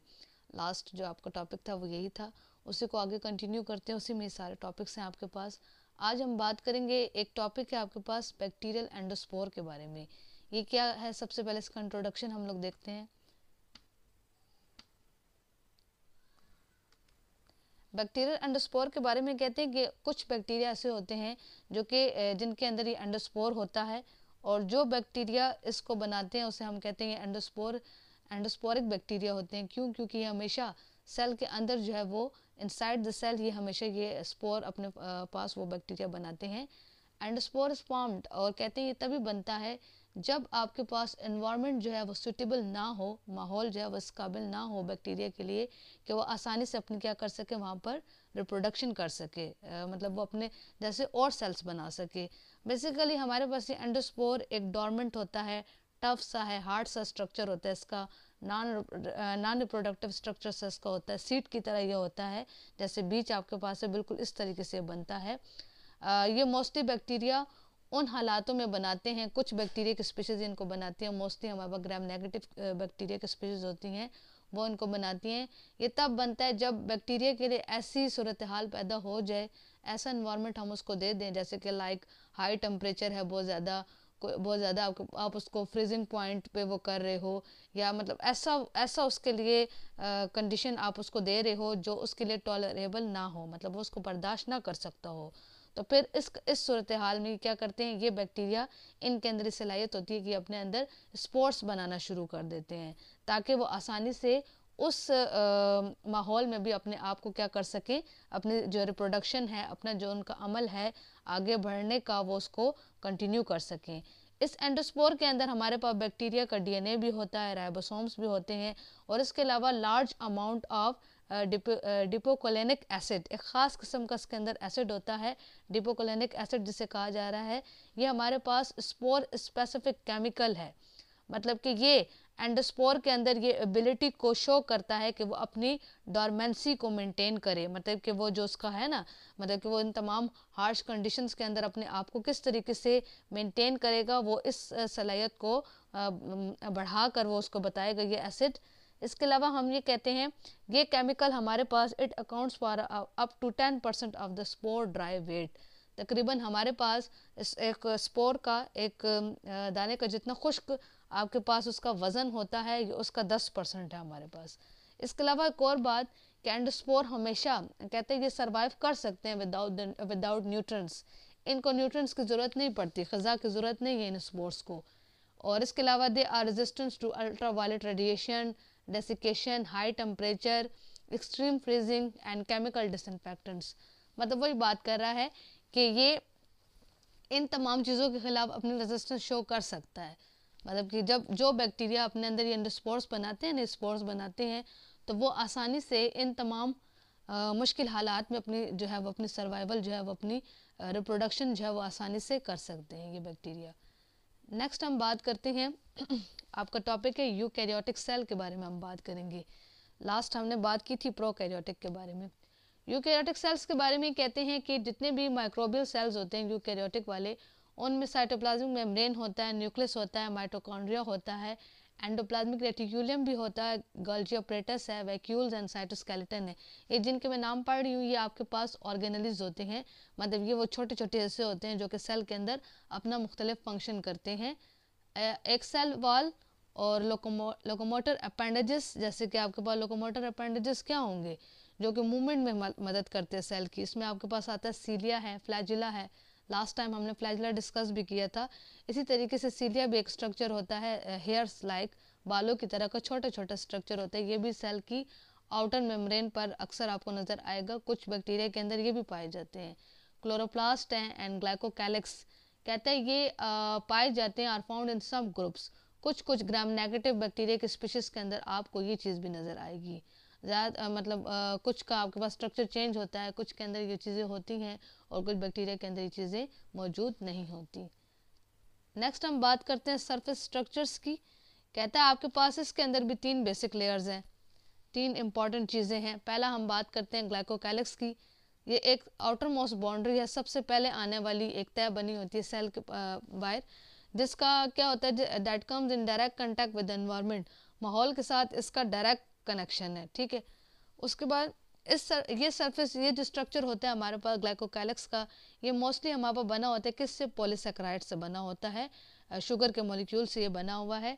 अब इसके अलावा याद हो तो लास्ट टाइम भी मैंने इसके बारे में बात की थी कि हमारे पास ग्लाइकोकैलिक्स के अंदर ये एबिलिटी है, एक तो ये प्रोटेक्शन करता है, दूसरा ये है कि सेल्स को एक दूसरे सेल्स के साथ कनेक्शन में हेल्प करेगा, मतलब कि वो सिग्नल्स प्रोवाइड करते हैं दूसरे सेल्स को कि ताकि वो सेल जो है वो इनके साथ क्या हो जाए, अपनी बाइंडिंग कर लें, मतलब रिसेप्टर्स इसके साथ अटैच होते हैं। Reception of signals from other sales and from the environment of the signals from other sales and from the environment, और इसके साथ साथ माहौल के साथ सेल का क्या कनेक्शन है, इसमें ये मदद करेगा आपके पास ग्लाइकोकैलिक्स। इसके अलावा हम ये बात करते हैं कि जो सेल वॉल है हमारे पास, कहते हैं जितने भी एल्गे और फंगल सेल्स हैं उनकी सेल वॉल हमारे पास रिजिड होती है, रिजिड का मतलब है पुख्ता, आप उसको मतलब वो नहीं कर सकते, इतना चेंज नहीं कर सकते। एंड प्रोवाइड स्ट्रक्चर, और हमेशा वो स्ट्रक्चर एक देता है, बनावट देता है। इसलिए ये याद रखें कि जितने भी फंगल सेल्स होते हैं फंजाई वाले, उनमें एक थिक इनर लेयर होती है पॉलीसेकेराइड्स की फाइबर्स कंपोज्ड ऑफ, जो कि बनती है काइटिन और सेलुलोज से, and a thin outer layer of mixed glycans, और उसमें एक और आउटर लेयर होती है जिसमें आपके पास ग्लाइकेन्स मौजूद होते हैं। ग्लाइकेन्स हमारे पास क्या है, जब आपके पास बहुत सारे लार्ज अमाउंट में monosaccharides sugar molecule single amino acids वाले जो मौजूद हों आपके पास, सिंगल चेन वाले, उन्हें हम ग्लाइकेन्स कहते हैं। तो कहता है वो भी इसके अंदर मौजूद होते हैं। इसके अलावा आपके पास है cytoplasmic membrane.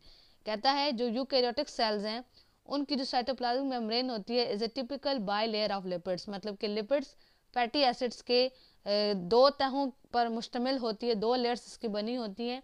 In which protein molecules are embedded, जिसके अंदर दरमियान में आपके पास एक तह बनी होती है जिनके अंदर ये प्रोटीन मॉलिक्यूल्स जो हैं वो क्या होते हैं, कोटेड होते हैं, लगे होते हैं। जैसे इसकी मिसाल ऐसी है कि आप जैसे हम लोग सैंडविचेस वगैरह यूज़ करते हैं खाने में, सैंडविचेस में अक्सर आप देखें तो उनमें तीन चार लेयर्स बनी होती हैं। एक उसकी आउटर मोस्ट बाउंड्री होती है, फिर एक जो उसकी बेस होती है, और मिड में आप उसको एक और लेयर देते हैं।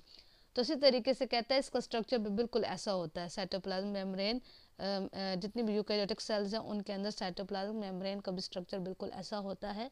इसके अलावा कहते हैं इनके अंदर स्टिरोल्स होते हैं। स्टिरोल्स आपके पास एक ऑर्गेनिक मॉलिक्यूल है, और मतलब एक तरह की टाइप होती है हमारे पास लिपिड्स की।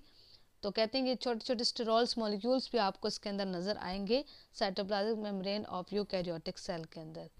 अच्छा, इसके अलावा नेक्स्ट हम बात करते हैं, ये हमने बात कर दी सरफेस स्ट्रक्चर्स की, कि आपके पास बेसिकली जितनी जो जो इम्पोर्टेंट लेयर्स हैं एक यूकैरियोटिक सेल के अंदर वो हमने बता दिया। लास्ट में हम बात करते हैं न्यूक्लियस की, जो कि एक कंट्रोलर है, एक कंट्रोल सेंटर है। एक सेल के अंदर एक कंट्रोलर है, एक उसके निज़ाम को, उसकी तमाम एक्टिविटीज़ को कंट्रोल करने वाला आपके पास न्यूक्लियस है। कहते हैं it is a compact sphere that is the most prominent organelle of the eukaryotic cell. Compact sphere आपके पास मतलब बिल्कुल ओवल फॉर्म, बिल्कुल राउंड नहीं होता। जैसे अक्सर आप लोग देखें एग की जैसे आपके पास शेप होती है, इस तरह की शेप का ये आपको नज़र आएगा, और बिल्कुल प्रोमिनेंट बज़ाहिर जो है वो सही बिल्कुल डार्क कलर का ये होता है हमारे पास इन यूकैरियोटिक सेल्स के अंदर। कहते हैं it is separated from the cell cytoplasm by an external boundary called a nuclear envelope. इसे सेल के साइटोप्लाज्म से जो बाहर वाला जो हिस्सा होता है सेल का, उससे इसे अलग किया जाता है एक किसके ज़रिए से, एक बाउंड्री के ज़रिए से, एक एनवेलप के ज़रिए से, जिसे हम कहते हैं न्यूक्लियर एनवेलप। ये बाहर की तरफ बना होता है। कहते हैं न्यूक्लियस के अंदर इट कंटेन्स क्रोमोसोम्स, क्रोमोसोम्स होते हैं that bring the genetic information, जो कि डीएनए उनके अंदर मौजूद होता है।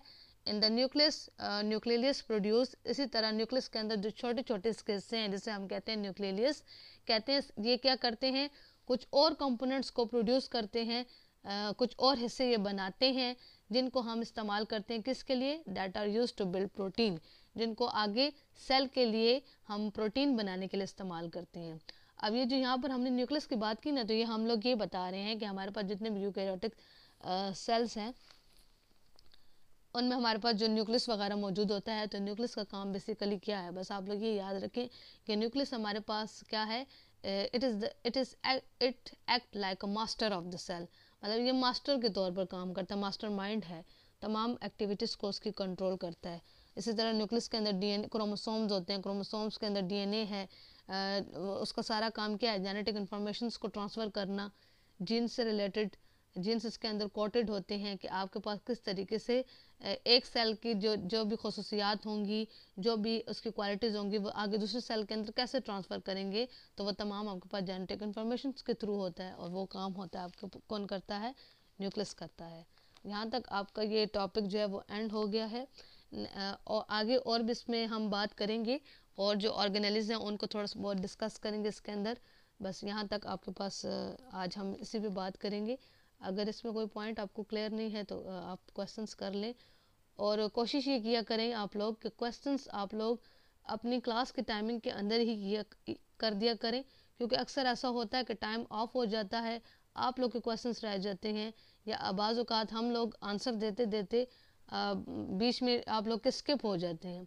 तो कोशिश ये किया करें कि अपना टाइम आप लोग जो है वो उसको मैनेज करें। अगर हो सकता है किसी के अगर क्वेश्चंस रह जाते हैं, जैसे कि आपके टाइम है अप टू 5 बजे तक, तो 5 बजे के बाद सिर्फ हम लोग 10-15 मिनट तक के लिए वेट कर सकते हैं आप लोग का। अगर किसी के क्वेश्चंस रह जाते हैं तो कोई बात नहीं, आप लोग नेक्स्ट डे पे हमसे वो क्वेश्चंस कर लें, लेकिन काइंडली रिक्वेस्ट है आप लोगों से कि आप लोग टाइम को मैनेज रखें।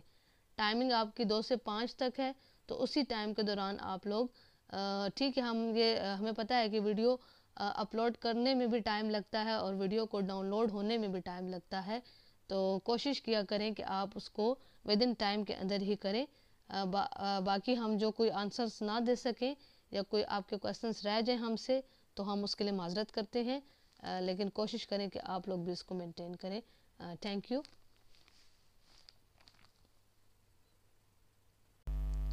अस्सलाम वालेकुम। Start with the name of Allah. आज जो टॉपिक है आपका, हम बात करते हैं बैक्टीरिया के बारे में। बैक्टीरिया, सबसे पहले इसका हम इंट्रोडक्शन देखते हैं कि इसका इंट्रोडक्शन क्या है। कहते हैं कि द माइक्रोस्कोपिक यूनिसेलुलर, सिंगल एक सेल से बनने वाला है, प्रोकैरियोटिक ऑर्गेनिज्म है, दैट इज जिसे करेक्टराइज किया गया by the lack of membrane bounded nucleus.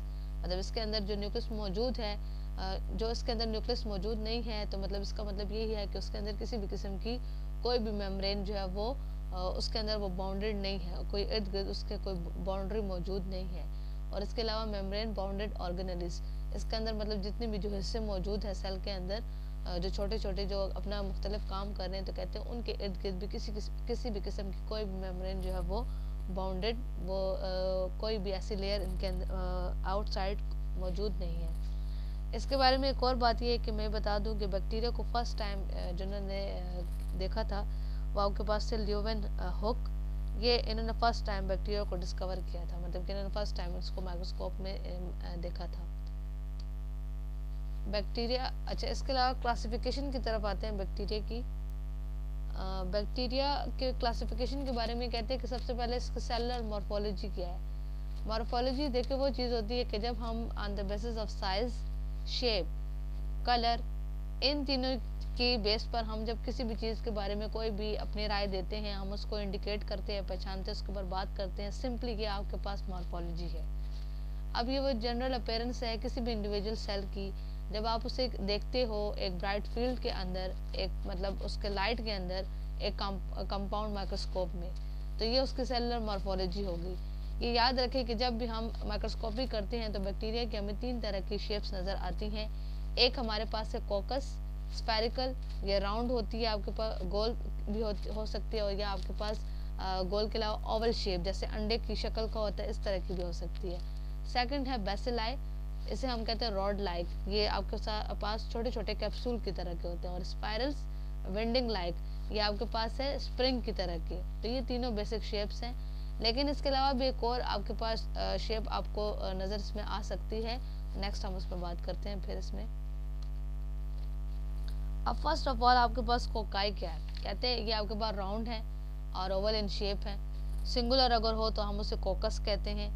इसका मतलब कहते हैं कि cocci tend to be quite small being, मतलब इतना छोटा होता है कि तकरीबन इसका जो साइज है आपके पास 0.5 माइक्रोमीटर से लेकर 1.0 माइक्रोमीटर इन डायमीटर, थिकनेस इसकी जो चौड़ाई है वो इतनी आती है आपके पास। और इसके अलावा कहते हैं इस कोकाई को फर्दर आगे क्लासिफाइड किया गया है on the basis of its microscopic arrangement, मतलब जब इसे माइक्रोस्कोप में देखा गया तो उसकी बेस पर इसे और अलग कैटेगरी में भी डिवाइड किया गया। पहला आपके पास है डिप्लोकोकाई। फॉर एग्जांपल डिप्लोकोकाई में आपके पास कहते हैं ये वो कोकाई होते हैं जो कि हमेशा आपके पास पेयर्स के अंदर रहते हैं, जोड़ों के अंदर रहते हैं आफ्टर रिप्रोडक्शन के बाद भी। मतलब ये आपको एक से ज़्यादा जब 2-3 सेल्स होते हैं तो ये दोनों एक दूसरे के साथ जुड़े हुए नजर आएंगे, पेयर की शक्ल में नजर आएंगे। इसमें आपके पास जो एग्जांपल आती है उसे हम कहते हैं नेसेरिया गोनोरिया, ये बैक्टीरिया इसके अंदर आते हैं, ये ग्राम नेगेटिव बैक्टीरिया है। फिर हम बात करते हैं स्ट्रेप्टोकोकाई की।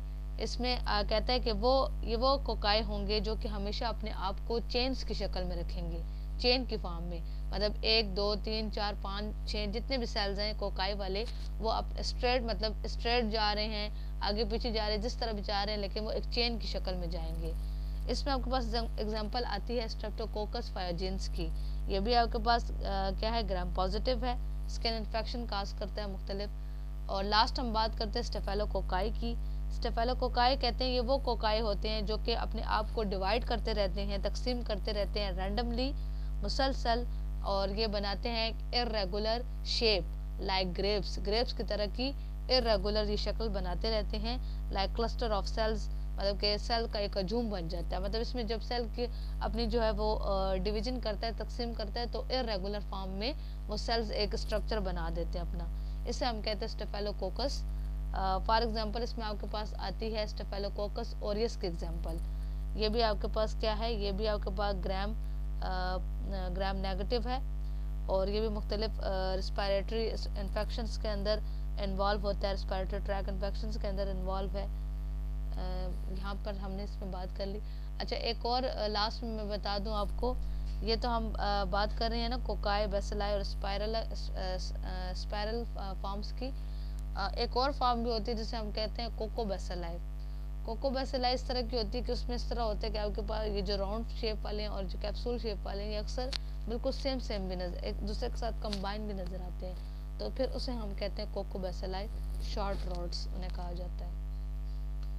नेक्स्ट बात करते हैं बेसिलाई की। कहते हैं ये rod shaped bacteria, for example इसमें आपके पास आता है कोलाई है, साल्मोनेला है, क्लोस्ट्रीडियम टेटेनाई है। ये इनकी रेंज तकरीबन है 20 माइक्रोमीटर, और ये इतने छोटे हो सकते हैं, तकरीबन आपके पास का साइज आता है 0.5 माइक्रोमीटर। उसके बाद हम बात करते हैं आपके पास स्पाइरल्स की। स्पाइरल्स के अंदर भी कहते हैं 3 तरह की फॉर्म्स आती हैं, 3 तरह की इसकी भी अकसाम है। एक आपके पास है vibrio curved rods that resemble commas, मतलब ये कहते हैं ऐसे रोड की शक्ल बनी होती है जैसे कि आपके पास वो हैं कॉमा की, जैसे कॉमा नहीं लगा होता, ये आपके पास कॉमा हम लगाते हैं सेंटेंसेस के अंदर भी, कॉमा की शक्ल इन्होंने बनाई होती है। फॉर एग्जांपल इसमें आता है आपके पास विब्रियो कॉलराई, ये ग्राम नेगेटिव है और कॉलरा की डिजीज काज करता है। फिर इसमें इन्होंने बात की है स्पैरेला की। ये हेलिकल शेप्ड है with a thick cell wall. Helical shaped मतलब आपके पास स्पैरेला की मतलब जैसे वो आपके पास उसके क्या कहते हैं, आपके पास स्प्रिंग की तरह की शक्ल बनी होती है।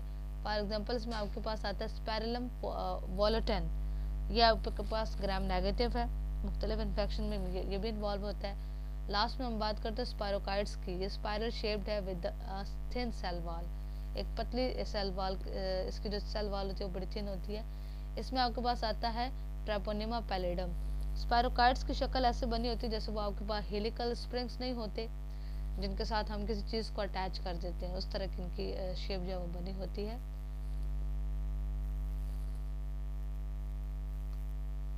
लास्ट में मैं आपको ये एक इमेज आपको नजर आ रहा होगा, इसमें ये देखो कोकाई आपके पास बिल्कुल जो राउंड गोल तरह के होते हैं, कुछ ओवल शेप के होंगे, ये कोकाई होते हैं आपके पास। बैसिलस देखें, ये बिल्कुल रॉड शेप की तरह ही बने होते हैं। आपको कुछ इसमें देखें स्पायरोकाइड्स भी नजर आ रहे हैं, अभी हमने जिक्र किया ना स्पायरोकाइड्स का, वो इस तरह के होते हैं। और एक आप इन्होंने बात की है वेब्रियोस की, वो आपको इस तरह के नजर आते हैं, और स्पायरेला की इस तरह की शेप बनी होती है। नेक्स्ट अगर इस डायग्राम में कुछ आपको थोड़ा सा ये रिटर्न क्लियर नहीं भी नज़र आ रहा होगा, वो खैर मैं नाम पढ़ दूंगी साथ साथ। ये देखिए अभी जब हम बात कर रहे थे डिप्लोकोकाई की, ये देखिए 2 तरह के पेयर्स फॉर्म में जोड़ों की शक्ल में नज़र आ रहे हैं, एक दूसरे के साथ अटैच है।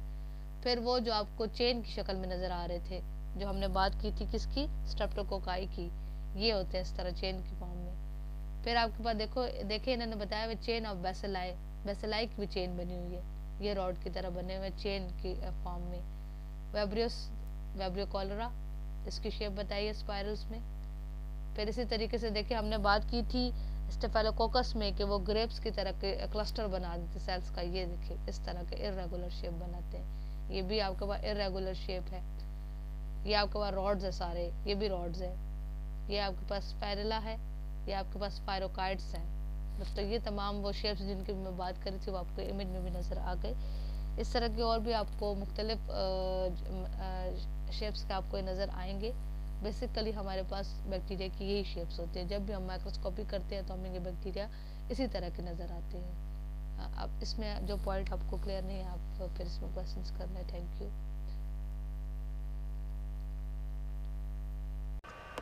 अच्छा, इसके बाद जो है आपका इंटेस्टाइनल मोटिलिटी को इंक्रीज करने के लिए कौन से प्लांट जो है वो हमारे साथ इन्वॉल्व है। मोटिलिटी इंक्रीज करने में। That's plants name, botanical names इनके क्या है, कॉनियम मैकुलेटम एंड निकोटियाना टोबैको, ठीक है। ये 2 प्लांट्स जो है आपके साथ गट मोटिलिटी को इंक्रीज करते हैं। फैमिली इनकी क्या है, नंबर 1 की जो हमारे साथ फैमिली है सो इट्स अम्बेलिफेरी, और निकोटियाना की जो है हमारे साथ सोलिनेसी। हैबिटेट कहाँ पाए जाते हैं, हज़ारा, मरी, चित्राल, पंजाब, सिंध, एबटाबाद, इन एरियाज़ में जो है आपको इजली से ये प्लांट मिल जाते हैं। इनका टॉक्सिसिटी लेवल तो हमारे साथ नंबर 1 प्लांट जो नेम है उसमें हमारे साथ अल्कालाइड्स पाए जाते हैं, जिसकी वजह से हमारे साथ टॉक्सिसिटी होती है, इंटेस्टाइनल मोटिलिटी इंक्रीज होती है। और सेकंड वन जो है उसमें हमारे साथ सेकंड नंबर नेम का जो ड्रग्स है उसमें हमारे साथ निकोटीन पाया जाता है, जिसकी वजह से हमारी बॉडी में टॉक्सिसिटी हो सकती है।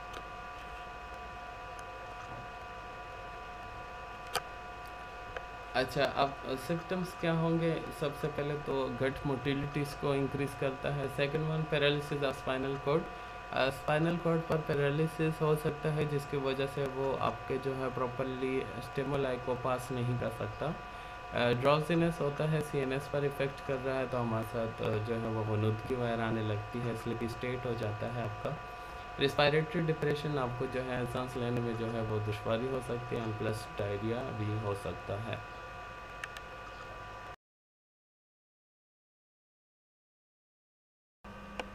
लास्ट प्लांट आपके साथ आता है साइनोजेनेटिक्स प्लांट्स।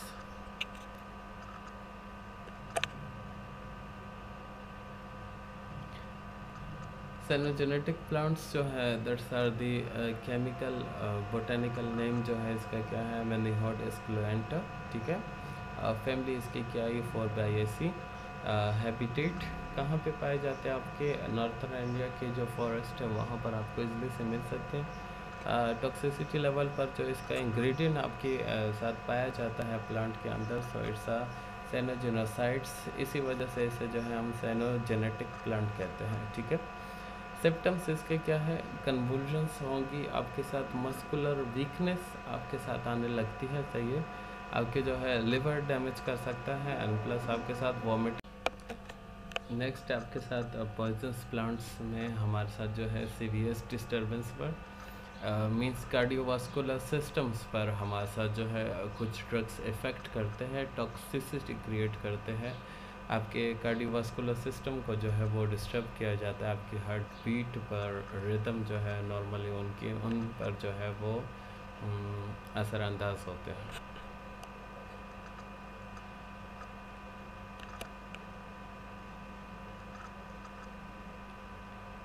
जैसे आपके साथ यहाँ पर कुछ प्लांट्स के नाम दिए गए हैं, लाइक बोटेनिकल नेम्स इनके क्या है, Digitalis purpurea, Digitalis lanata and Nerium indicum, ठीक है। डिजिटेलिस परप्यूरा एंड लेंटा जो है ये हमारे साथ स्क्रोफुलरिएसी फैमिली से ताल्लुक़ रखते हैं, और नेरियम इंडिकम जो है ये एपोसाइनेसी फैमिली से जो है ताल्लुक़ रखते हैं। हैबिटेट क्या है इनकी, कहाँ पे हमारे साथ ये पाए जाते हैं, so it will be found in Hazara, Azad Kashmir, Chitral and Mari.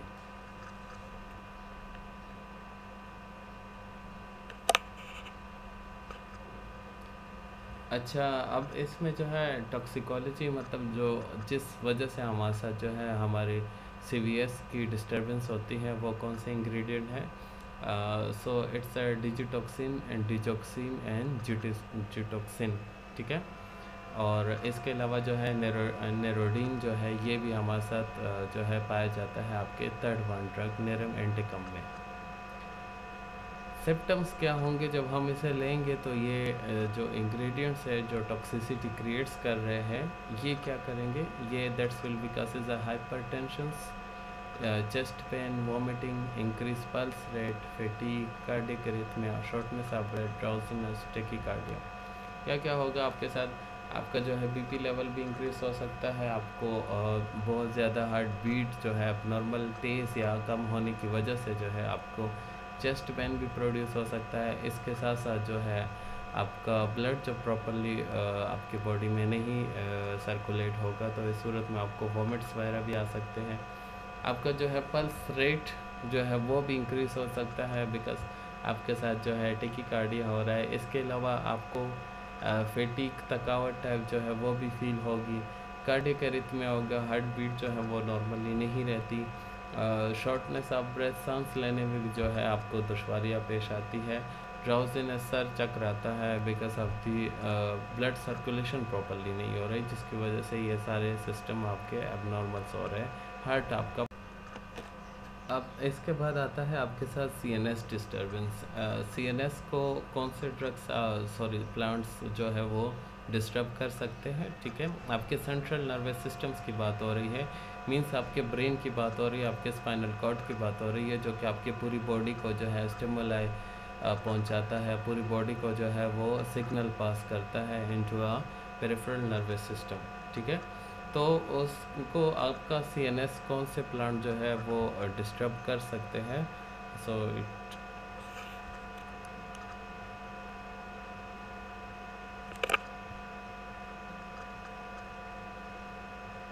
आपके साथ सीएनएस डिस्टर्बेंस क्रिएट्स जो प्लांट है, botanical name is Cannabis sativa and Cicuta virosa, ठीक है।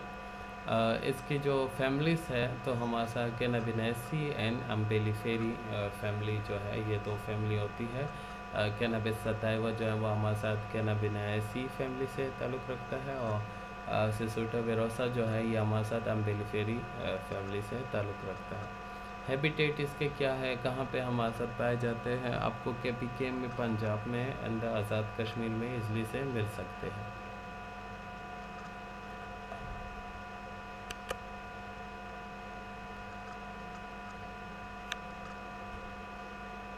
अच्छा, कैनाबिस सटाइवा में जो आपके साथ इंग्रेडिएंट जो टॉक्सिसिटी क्रिएट कर सकता है सर नार्कोटिक रेजिंग, और सिसुटा वेरोसा में जो आपके साथ टॉक्सिसिटी क्रिएट करने के लिए जो हमारे साथ इंग्रेडिएंट पाया जाता है, सो इसका सिसोटॉक्सिन, ठीक है।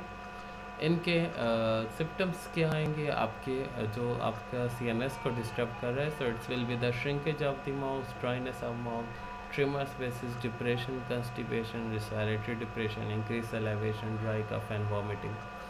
क्या हो रहा है आपके साथ, आपका माउथ जो है श्रिंकेज होने लगेगी क्योंकि प्रॉपरली नर्व सप्लाई नहीं हो रही, तो हमारे साथ जो है सलाइवेशन प्रोसेस में जो है वो एबनॉर्मेलिटी आ रही है, ठीक है। माउथ की जो है वो ड्राइनेस भी आपके साथ जो है क्रिएट कर सकता है, और इन द केसेस ऑफ जो है वो आपके साथ इंक्रीज सलाइवेशंस भी कर सकता है। क्यों होता है, क्योंकि आपके साथ जो आपका सेंट्रल नर्वस सिस्टम है वो प्रॉपरली वर्क नहीं कर रहा है, इसलिए कोऑर्डिनेशन नहीं बराबर हो रही, और कोऑर्डिनेशन जब बराबर नहीं हो रही, कोऑर्डिनेट वो नहीं कर रहा, फंक्शन प्रॉपर नहीं कर रहा, तो इंक्रीज या डिक्रीज वाला सिस्टम आपके साथ आ सकता। ट्रिमर्स टाइप जो है वो आते हैं, मतलब आपके मसल्स वगैरह जो है वो कंस्ट्रिक्ट हो सकते हैं, ठीक है।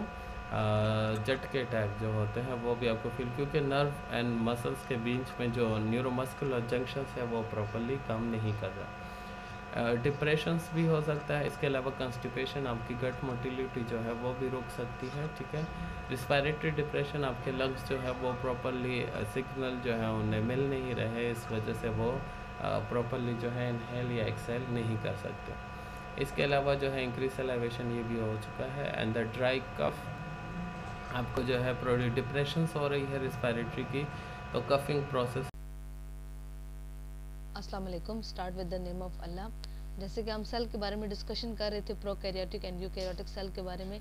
लास्ट टाइम कल हमने डिस्कशन की थी यूकैरियोटिक सेल के बारे में, तो आज हम आगे इसी के जो आपके पास इसके अंदर और ऑर्गेनेल्स आते हैं उनके बारे में हम बात करते हैं। सबसे पहले हम आज बात करते हैं एंडोप्लाज्मिक रेटिक्यूलम के बारे में कि ये हमारे पास क्या है।